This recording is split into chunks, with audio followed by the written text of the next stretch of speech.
মুহাম্মদ সাল্লাল্লাহু আলাইহি সাল্লাম জীবনে কোন পাপ তাকে স্পর্শ করে নাই। লোকেরা গান শোনে, বাজনা শোনে, একবার যুবকেরা তাকে ধরল, মুহাম্মদ সাল্লাল্লাহু আলাইহি ওয়াসাল্লাম তুমি বড় নিরস মানুষ, এক জায়গায় বসে থাকো, যুবক মানুষ, চলো না আজকে অমুক জায়গায় গান আছে, নাচ আছে, খুব ভালো ভালো নাচ হবে, গান হবে, তুমি যাবে, চলো। তিনি বললেন আমার ভালো লাগে না। তারা বলল না, যেতেই হবে। অনেক ইনসিস্ট করার পর তিনি বললেন আচ্ছা ঠিক আছে যাবো, তোমরা যাও, আমি আসবো।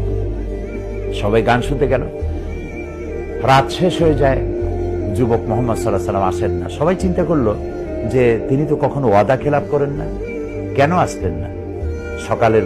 সকাল হয়ে গেছে, গান বাজনা শেষ হলো, সবাই ফিরছে। ফেরার পথে দেখে যে মুহাম্মদ সাল্লাল্লাহু আলাইহি ওয়াসাল্লাম এক গাছের তলায় ঘুমে আছেন। তার কাছে গিয়ে তাকে উঠালো। তারা বলল যে তোমার না কথা ছিল গান শুনতে যাবে, নাচ দেখতে যাবে। তিনি বললেন আমি তো কথা দিয়েছিলাম, তো যেতে গিয়ে পথিমধ্যে এই জায়গায় এসে আমার কেমন যেন শরীরে অবসাদ এলো, আমার ঘুম পেল, আমি ঘুমিয়ে পড়লাম। তোমরা যদি না উঠাতে, না জানি আরো কতক্ষণ ঘুমাতাম। অর্থাৎ অলক্ষ্যে আল্লাহ তাআলা তাকে ঘুম পাড়িয়ে দিলেন, অলক্ষ্যে তাকে জানিয়ে দিলেন হাবিব এই কাজ তো আপনার জন্য নয়, আল্লাহ তাকে হেফাজত করেছেন।